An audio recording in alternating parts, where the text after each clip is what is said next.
ahon ang kanilang gagabangin rito at paano kaya nila ito tatalunin si John Paul Morales at napakakunat sa may garden kaya kanilang tumapos dito dahil napakarami ang mga nandito sa likuran pero namumula naman ang harapan ng ating peloton. Napakatindi yung ating laban, baga sa baga at John Paul Morales pinasabog na ang harapan para magkalasan sila rito dahil meron na silang makitang umaagwat pero hindi magpapaawat dito ang mga 7-Eleven dahil napakarami nila dito at Carino. Sinubukan niyang umagwat na dito sa harapan pero napakarami na ang naghahabol. Andiyan na si John Paul. Binakura na ng apat na Team 7-Eleven. Masodario bit-bit din ang grupo at napakarami. Ang mga nandito sa likuran sila kaya ang lahat tatapos rito. Meron silang tatlong. EOM ang una sa may Kabading, Formos at sa may garden dito natin makikita kung sino nga ba ang may mga ensayo sa ahon. Dahil kung sa patag lahat to sila ang malalakas pero dahil ahon yung ating pag-uusapan rito sa kanilang laban medyo maaga talagang kakalas at mag-iinsayo muli para may pang-ahon raw sila. Sa kanilang start napakarami pero ito napuputol na sila parang gusto na nilang umuwi para mag-ensayo muli para sa susunod na laban. Ito yung harapan, unang sprint ay rito sa may Kabading. Ito muntik pa si Rad, sumabit kay Alexis dito at si Pacquiao nakabantay kay Tugawin pero si Morales naman nasa harapan, umagwat na John Mark Kamingaw, Grospe, hindi na siya makakadikit dito. John Mark, dalawang excellent noodles nakadikit. Bonifacio, Magdaleno, sinubukan pang humabol sa Tugawin, kinapitan rin ni Pacquiao at dito si Tugawin, inutakan niya si Pacquiao rito. Hindi niya tinuloy itong pagbuelo kaya ito ay napapreno si Pacquiao. Nawawala yung momentum. Pero si John Paul lang kumuha sa unang EOM, talagang inutakan ni Tugawin si Pacquiao para hindi na umusad. Mininor niya yung buelo kaya napaminor din si Pacquiao kaya umagwat ng tuluyan si John Paul at dito nasa harapan na naman John Paul Morales na binakura niya muna yung harapan pero meron tayong dalawa na ayaw magpapaawat. Dahil meron pangalawang QM sa may Formos at Kinik Drag, si Bayani nandyan na sa harapan na ito si Kenneth Krog. Bumabanat na sila dito sa patag dahil gusto nilang sungkitin rin yung pangalawang QM pero si Bayani walang pangrimate yan. Pero meron siyang pang breakaway, grabing dapaan na dito at dinaanan si Bayani ng 1,000cc ang gamit ni Kenneth Krog para umagwat dito. Nakakabit si Bayani pero parang aatras naman itong si Bayani. Hindi niya natiis yung 1,000cc kayon at maraming sumubok. Tatlo dito sa patag na gustong suluhin yung QM pero napakabigat. At andito naman si John Paul Sarban. Kapag hindi kayo nakakabit dyan, bibitaw na naman kayo dito at 7-Eleven na mumula talaga dito sa harapan ng peloton natin at makakarimati kaya mga sprinter dito dahil ahon ang ating laban. Masodario, dungaw na naman Tugawin, bumabanat ng dahan-dahan John Paul, nakalabas na naman sa harapan ng peloton rito at 7-Eleven. Sumubok rin dito at Grospe rin dito, umabol Masodario pero nahihirapan na naman silang kapitan si John Paul at Sudario dito. Grabing dumudungaw na sana rin para makakausad siya pero si John Paul nakatakas na naman. Gusto atang ubusin talaga dito at Masodario rin. Hindi rin siya nagpapaiwan, no? Pangalawa si Madon sa pangalawang KOM rin pero si John Paul sinungkit na naman yung dalawang KOM natin rito at ang pangatlo doon sa may Garden, yun talaga ang napakakunat at si Linda, si Alex. Naku, baka maligaw kayong dalawa dito sa may Antipolo dahil hindi na kayo sanay kaya mag-ingat kayo. Buti na lang may wish siguro kaya hindi sila maliligaw no. Dahil siyempre, matagal na yan hindi dito. At ito yung grupo natin. Napakarami ang nandito sa likuran, nag-aabang at nag-aantay rito dahil ahon to. Malamang nawawala na si Pascual, baka umuwi ng Biskaya na. Ito na si Pascual. Nasa harapan dahil kanina, si John Paul ang bumaban at ngayon si Pascual naman ang nasa harapan. Kalipat na muna si John Paul sa likuran ng peloton pero mga 7-Eleven naka-formation sila na kapag may hahabol dyan, sila ang magbibit-bit talaga. Kapag may bumabanat, hahayaan nila at kukontrolin ang peloton. Kaya yung likuran rito mukhang maaga silang kakalas dito at uuwi rin sila ng maaga para mag-ensayo muli dahil napakakunat talaga. Hindi pa tayo umabot sa may garden, pero dahil nakita natin dito na matutulin yung kanilang maintain, kaya marami talaga ang kumakalas. Kita nyo naman si Peter para lang siyang namamasyal sa Antipulo at binabantayan dito si John Paul. Pero grabe yung mga diinan rito. Unang KOM si John Paul, pangalawa siya dito kaya sa ating pangatlo. Kaya niyang makuha muli yan at Bonifacio doon gumilid na at tatlong excellent noodles na lang ang nakikita natin rito ha. Dahil mga nag-side over na. Mag-inside na lang daw silang muli rito at napakarami ang mga 7-Eleven at pinagtutulungan na ito si Pascual. Apat na dito ang Team 7-Eleven na kumapapagod siya sa kakahabol ngayon at ito na nga. Mapagtutulungan dito si Pascual ngayon. Plus andito pa si Nicole. 5 na ang kalaban. 6 pag dumikit. Ito na.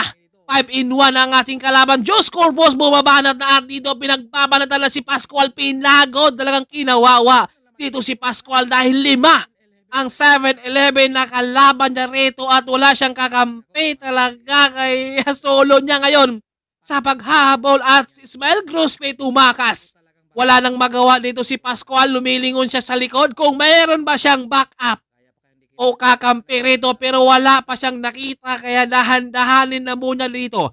Malayo rin siya lang 21 kilometers pero ahon kay napakakunat naghahanap si Pascual ng kakampi niya dyan pero wala siyang nakita kaya ito na si Grospe. Mukhang siya na siguro ang kukuha dito sa pangatlong KOM. Akala natin iubusin na si John Paul pero si Grospe naman ang kumuha rito at papadikit si Pascual dito. Talagang unti na lang sana at bumabanat pa sila sa ahon.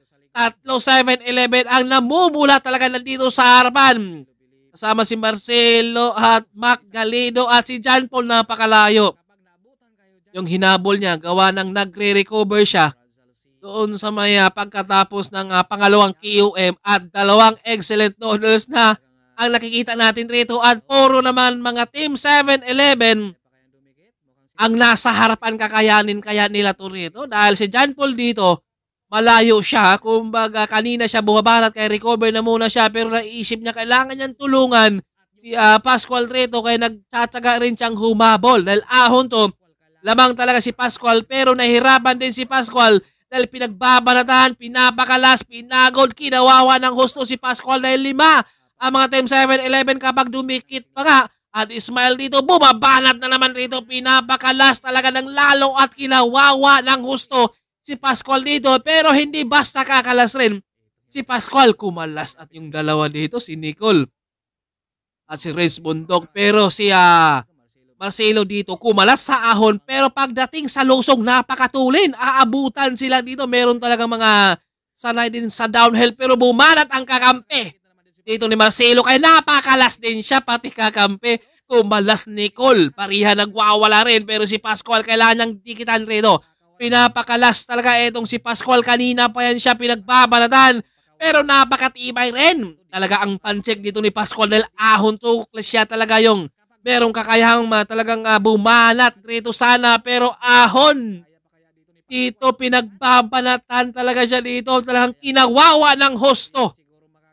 Si Pascual dito sa mga Team 7-Eleven. Grospe bumabanat. Dinadala ni Reyes Bundok. Nicole bumanat na naman sa kanan. Check na naman itong si Pascual. Mapapagod talaga siya dito. At sumukli itong si Pascual ngayon. Naku, kumalas yung mga nagpapakalas sa kanya rito sa ahon. Kaya ito ay dumikit na naman. Ismael Grospe, napakatibay talaga doon. Kita nyo naman, nakababa na yung isang balikat ni Pascual kaya handa talaga siyang humabol rito.